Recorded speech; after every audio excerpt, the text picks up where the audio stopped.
Hey guys. Hey guys, how's it going? It's Saturday, May 27th. Hope everybody's enjoying the beginning of their Memorial Day weekend. So just gonna kick right off with it that just got finished watching Night of Champions. Now I know I did say in the pre-show or the preview show that I wasn't gonna watch it until nighttime, but I actually just set up two TVs and just watched both that and the Yankee game side by side. Very good Yankee game, good win for them. Won in extra innings, so I was able to watch Night of Champions as well. So if you have not watched Night of Champions yet, and you happen to click on this video, you may want to stop because there will be spoilers in this. So let's just kick it off right off the bat with just finished ending, which was a tag team match. I think the ending somewhat went as most of us expected, that Kevin Owens and Sami Zayn was going to win the match. We knew that the Usos were going to be involved somehow. I think maybe we were a little surprised with the ending of it was, Jimmy who attacked Roman as opposed to Roman's sicking Sokolo on them. Either way, I thought it was a good ending. The crowd really popped for it, that build. I always take it back to when Alex Riley turned on The Miz, how the crowd just went nuts because they were just waiting for it. It's interesting, too, because we think back when Jimmy first came back from his injury, it took Jay to sort of get him to come around to accept being part of the bloodline and recognizing Roman as the tribal chief. Now it's him now trying to snap Jay out of it to say, listen, this guy, this is not it. He's not the one. I'm your brother. I'm the one really looking out for you. So the way they're going with the bloodline storyline is probably safe to say. I could be wrong. We may know Roman's next two opponents for the title. One could easily assume that at Money in the Bank, and I think they said Roman was supposed to be at Money in the Bank. I'm not 100% sure on that. But let's say it's Roman versus Jimmy at Money in the Bank. And then, maybe SummerSlam, it'll be, Jey Uso and Roman. Or maybe we'll see Roman and Solo against the Usos in a tag match at either Money in the Bank or maybe SummerSlam. So I think we're going to see somewhat of a combination of those matches, maybe all of them. I would not be surprised to see a one-on-one match with Jimmy and Roman. I don't think we've ever seen that. When all of this was in its infancy stages, we saw Jimmy versus Roman. I think twice, I believe, because that's when Roman choked out Jimmy. But very interesting what they're doing with the bloodline. They're doing a good job of, while somewhat predictable, keeping it fresh, if that makes sense. I think they're almost sort of distracting you, even though they just made a big thing about it, somewhat distracting you that Roman is still champion, and, you're kind of wondering who's going to be the guy to take it off of him. I just read a report yesterday that they're still looking at it to be Cody, that they're trying to stretch this thing until WrestleMania 40, which is what I said it looks like that they're probably going to try to do. I thought they would have Cody win Money in the Bank, but now there's talk of having LA Knight win Money in the Bank, so maybe Cody's going to have to win the Royal Rumble again. But either way, it does sound like they're looking to at least keep the title of Roman until WrestleMania 40. And listen, you can build this up to where Roman is going to walk into WrestleMania 40 alone. No bloodline, no Usos, and maybe not even Sikoa. So maybe that'll be the next thing, to see Solo Sikoa, walk away, that the Usos convince him to walk away. So Paul Heyman's facial expressions are some of the best. I mean, he cracks me up when I see his expression when Roman when Roman speared to the ref and Paul's eyes are just all bugged out and everything like that. So anyway, I thought the match was good, the story was good, the ending was good. If I had to give it a grade, I'd give it an A+.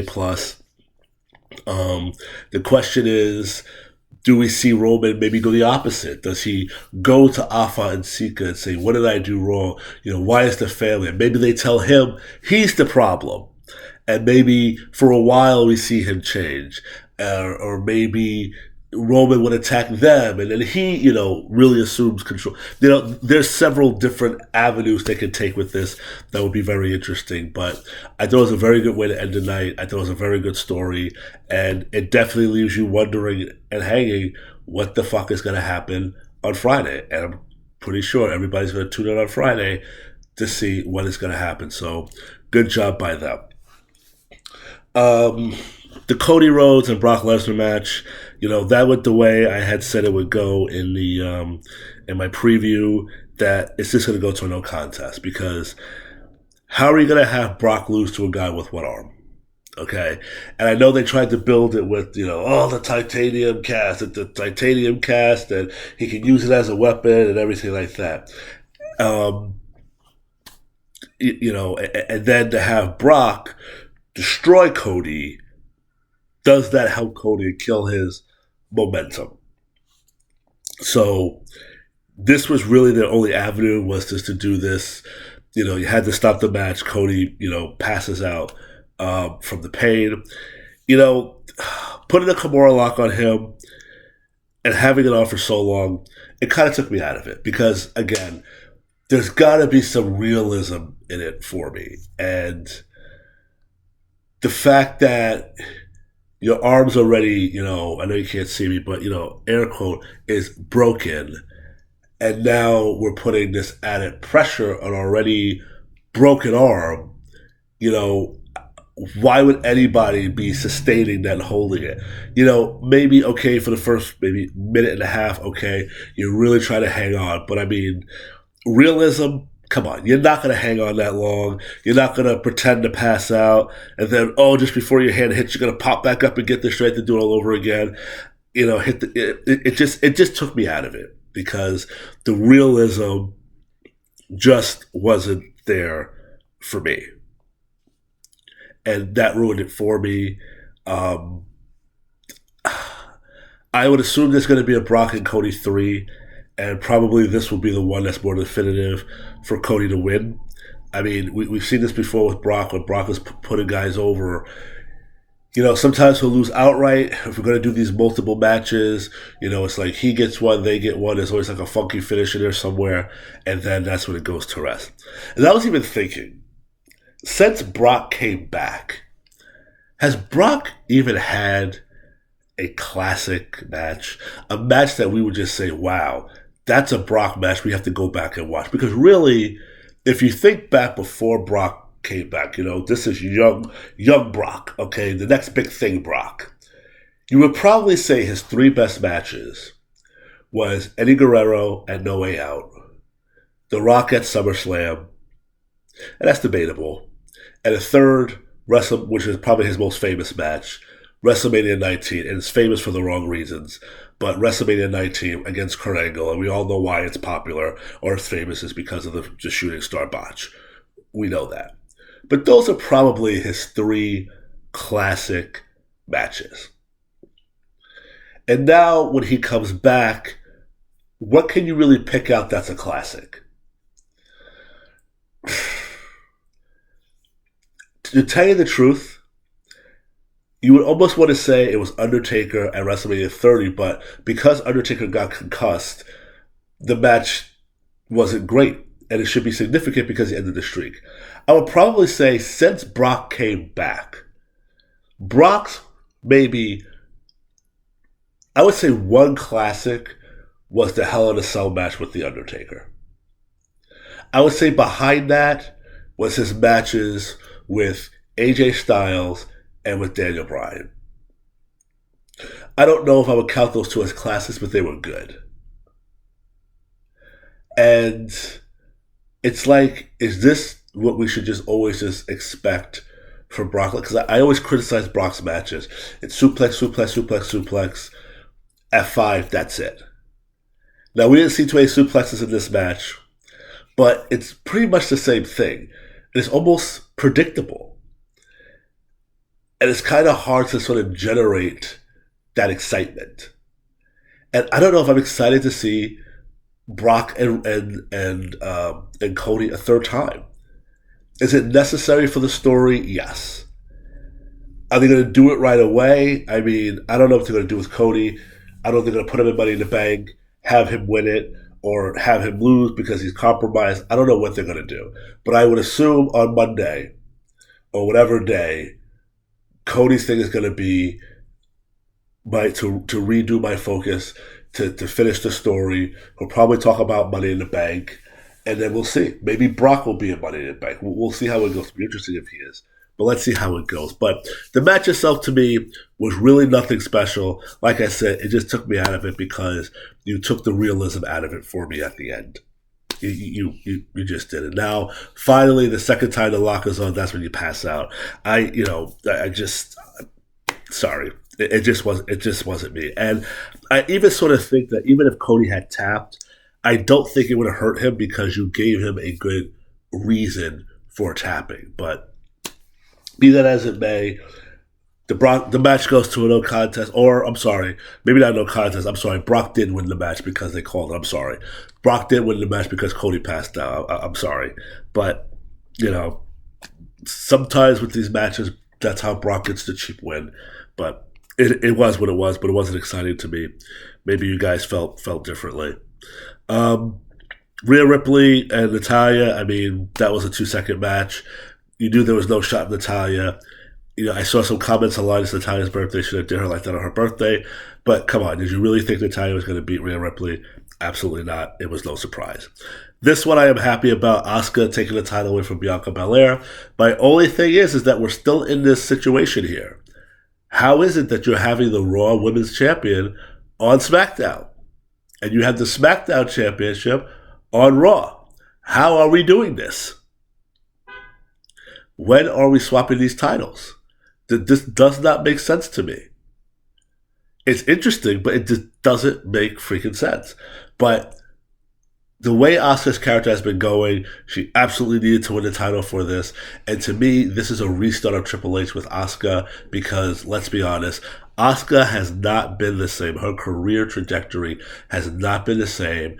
Going way back to when she came onto the roster and she lost to Charlotte Flair at WrestleMania. She has not been the same.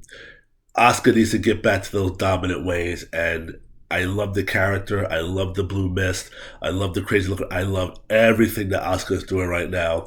It was time for Bianca's reign to end. I'm sorry. I just think it was just time. So the match may not have been the cleanest, but I was still happy. Once I saw what Asuka did, blowing the mist on her fingers to rub it in her eyes, I knew she was going to win it then, and I'm very happy she did. Very happy. Gunther and Mustafa Ali, again, did you really think Mustafa was going to win this match? If you did, you were crazy. You probably thought, oh, well, because they're in Jeddah, there's no chance in hell he was going to win. And listen, I don't know what to do with Mustafa. I do like Mustafa, I really do. But at this point, they're not doing anything with this guy. This guy is just a glorified jobber. That's all he is. They have tried to do stuff with him in the past. Excuse me. And unfortunately, when it looked like they were really, really, really going to do something with him, as you all know, Kofi Mania was supposed to be Mustafa Ali's Mania. And I'm not saying he was supposed to go to WrestleMania, just everything that happened with Kofi was supposed to happen to Mustafa, but he got hurt because Daniel Bryan landed on him and messed up his eye. And that spot went to Kofi. And since then, they've done nothing with him. The Retribution thing, maybe that went to shits because it was during COVID and you still had the empty arenas. They were doing the Thunderdome and it just didn't make sense. I don't know. But that failed. They tried to do something with him, but that shit just fucking failed. I'm sorry. My best thing is that when Mustafa Ali's I think he even tried to get released from his contract. But either release the guy from his contract or when his contract ends, just let the guy go someplace else because it is not going to happen for him in WWE. It's just not. They still got that guy, Drew Gulak, hanging around. Same thing with him. They're not going to do anything with that guy. They're not. Just let these guys go. Let them go to the independent circuit. Let them try their hand at AEW with Ring of Honor or Collision or whatever other shit that they're trying to do. But they're just not doing shit here. And there was no way this guy was taking the title from Gunther. I am sorry. Unless he cheated. That was the only way it was going to happen. Excuse me. Trish Stratus versus Becky Lynch. Now, this was a surprise to me because to me, there was no reason for Becky to win this match. I'm sorry, for Trish Stratus to win this match. But as you can see, they had they had a little help in this match from trying to think of this lady's name. It was Starks. What's her name? Let me look it up really quick. Zoe Stark. Zoe Stark helping Trish Stratus to win the match. So, I mean, if that's the case, so is this how we're bringing Lita back into the picture? Are we going to have Trish and Zoe Starks versus Lita and Becky? Is this how we're getting back into this? Are we going to have a one-on-one with Zoe and Becky at SummerSlam? Or are we going to do this at Money in the Bank? Are we going to stretch out to the end of the year? How are we doing this? I'm sure there's a receipt coming because as you saw, Becky had a busted nose. I can only assume it was from Zoe, not from Trish's Bulldog Stratisfaction. I will say there were some sloppy spots in the match, but the match was great. Well, I shouldn't say great, but I thought it was very good. Like I said, there was a few hiccups here and there. Like I said, I really thought Becky was going to win. I'm very surprised that she did. But then again, introducing Zoe Starks to this, you're setting up a few more matches. You're setting up a tag match. You're setting up some one-on-one matches. So Trish is probably going to be around for a little bit longer. Maybe Trish is going to be around until through the summer, going through SummerSlam. You can certainly make it. We can certainly make it happen because this is a way to keep her going. And this helps. This is Zoe Stark's girl. You're shooting her right up. You got to work with Trish. You got to work with Becky, but possibly Lita. I mean, come on, this could really prep her up. And the fact that they're doing that shows that it seems like they have a lot of confidence in her. Now, I'm not familiar with her. I didn't see her in NXT, so I really don't know much about her. She probably has to be a little bit more careful with her finishing moves so she doesn't, bust up everybody's nose like she just did. So I'm wondering if she's going to hear about that. But I felt when I said in my preview show that there was no benefit for Becky to win this match. However, you have created a very good reason now for Trish to win this match. You're giving good cause of extending the story, and none of us were sure whether or not Trish was sticking around after this. We thought maybe she was going to disappear after this. Clearly not. And now you also have the door open of Lita to come back, which I hope she does because that was sort of a shitty way. If that was the end of it, her getting attacked, that was a very, shitty way of riding her at a TV. So some interesting things happening in that realm. I just wish that the care and thought that they're putting into the storyline with them, they will put into the women's tag team titles. And if you guys have listened to me long enough, you guys probably knew that ding was coming. Because it's been abysmal what they've been doing. It's been atrocious what they've been doing with those women's tag team titles. All right. And then the last match, which was the first match, Seth Rollins versus AJ Styles. Like I said, there was some doubt whether or not they were going to give it to Seth because of his movie commitments. Clearly, they didn't feel that way. My assumption is Seth is going to hold this title. I'm going to at least say for now until the end of the year. It's possible he can hold it until WrestleMania. The question is now who will be his opponents. There's already talk about Drew McIntyre, certainly Gunther. They could probably throw Omos in there, but like I said, they fucked up with Omos already. As much as I have always said that they're going to do another Cody Rhodes versus Seth match, I don't think they're going to do that. Because like I said, Cody not knocking off Roman, to me, makes his return a huge disaster. So I think Seth is going to deal with guys like, I believe Bronson Reed is still on Raw. He's going to deal with guys like Bronson Reed. He's going to deal with guys like Gunther. I wouldn't be surprised if we see him go with Finn Balor, maybe Damian Priest. Um, there's going to be some viable challengers for Seth right now to carry him at least until the end of the year, and then we'll see what happens going forward. But I think it's safe to say Seth is going to be the champion for several months with this, at least 6 months with this title, especially it being, the title being reintroduced. I don't think they're gonna, flop it that quick, play hot potato that quick with it. I think they need to give it some meaning. I think they have to give it some importance. Um, you know, because of what you did with Roman, you have to now make this title feel like it's not a consolation prize. So you really have to give the impression and really push it that this title, yeah, if you win it, it means something. And that's why I don't think they're going to take it off of Seth anytime soon. And Seth is going to carry this thing, like I said, at least until the Royal Rumble. And then we'll see what happens. Maybe he'll lose it at WrestleMania, maybe not. Maybe he'll hold it past WrestleMania. Maybe he'll hold it for a year. Who knows? But I just don't see him dropping his title at least this year because it would be a huge mistake unless, God forbid, he gets hurt and he can't defend it.